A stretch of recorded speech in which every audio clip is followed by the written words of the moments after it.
Good morning, my brothers and sisters. Welcome to episode number 3 in Psalms, specifically Psalm 23. Today's going to be about how not to make yourself a sheep emergency. So read with me. It's only 6 verses long, one of the most beautiful Psalms that there is. The Lord is my shepherd, I shall not want. He makes me lie down in green pastures. He leads me beside still waters. He restores my soul. He leads me in paths of righteousness for his name's sake. Verse 4, even though I walk through the valley of the shadow of death, I will fear no evil, for you are with me. Your rod and your staff, they comfort me. You prepare a table before me in the presence of my enemies. You anoint my head with oil. My cup overflows. Surely goodness and mercy shall follow me all the days of my life, and I shall dwell in the house of the Lord forever. So there's some really big images here. We've got Lord as shepherd. He's also the host of the meal, which we'll get to, but I want to emphasize him being shepherd and us being sheep and the trouble we can get into being sheep. So the big picture is God as shepherd. He sees the landscape. He's the big God. He's the protector. He's the guider. He's the provider for his charges, the sheep.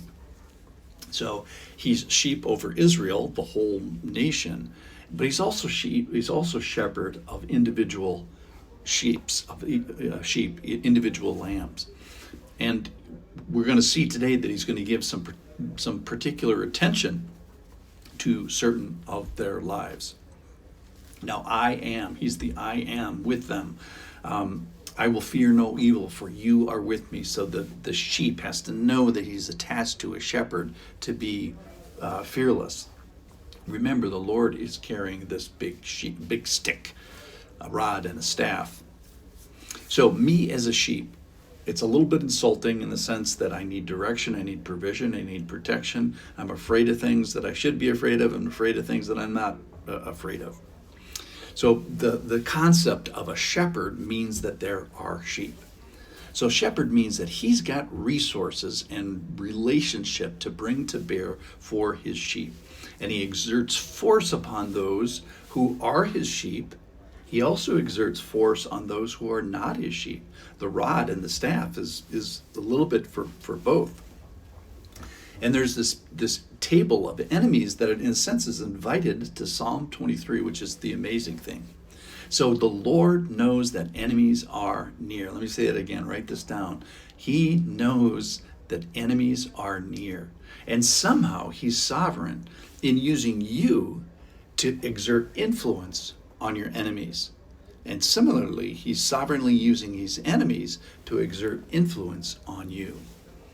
Now, one of the things about being a sheep is you're supposed to be in a flock. It's a flock. There's a nation of God. Nowadays, there's a people of God.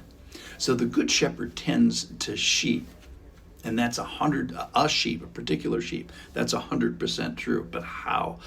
What do we think of an alone sheep? I want to spend some time on that today. Well, in the New Testament, there was an alone sheep. And it was a cause for worry and concern, and is basically a shepherding emergency. In Matthew 18:12, if a man has 100 sheep and one of them has gone astray, does he not leave the 99 together on the mountains and go in search of the one that went astray? And if he finds it, truly, truly, I say to you, he rejoices over it more than over the 99 that never went astray.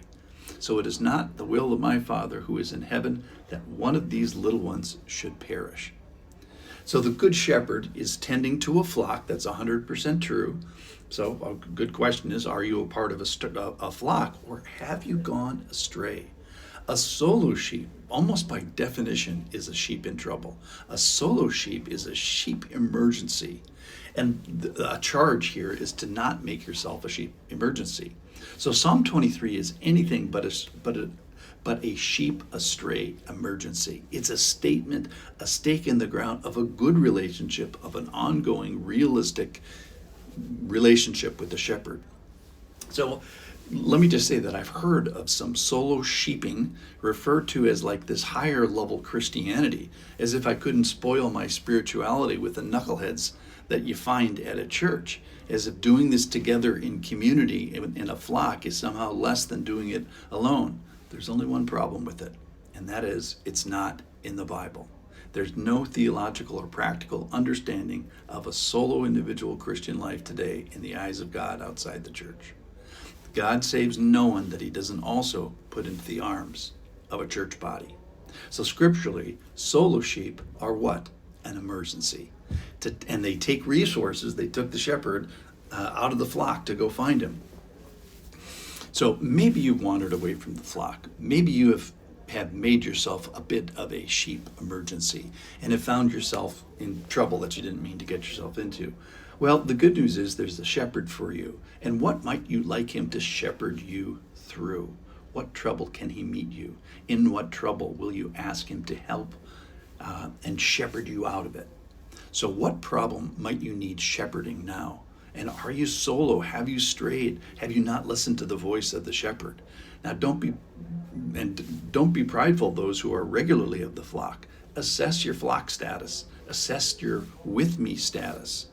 Have you found yourself, ladies and gentlemen, in green pastures, in quiet waters, on paths of righteousness, comforted by the rod of God, exposed to the enemies of God, but being pursued by goodness and mercy of the Lord, and you find yourself dwelling in the house of the Lord? If so, you're not in a sheep emergency. You're in the flock of God, shepherded by the best shepherd this world has ever seen. So welcome to the flock of God. But if you're astray, please come back. Thanks for listening.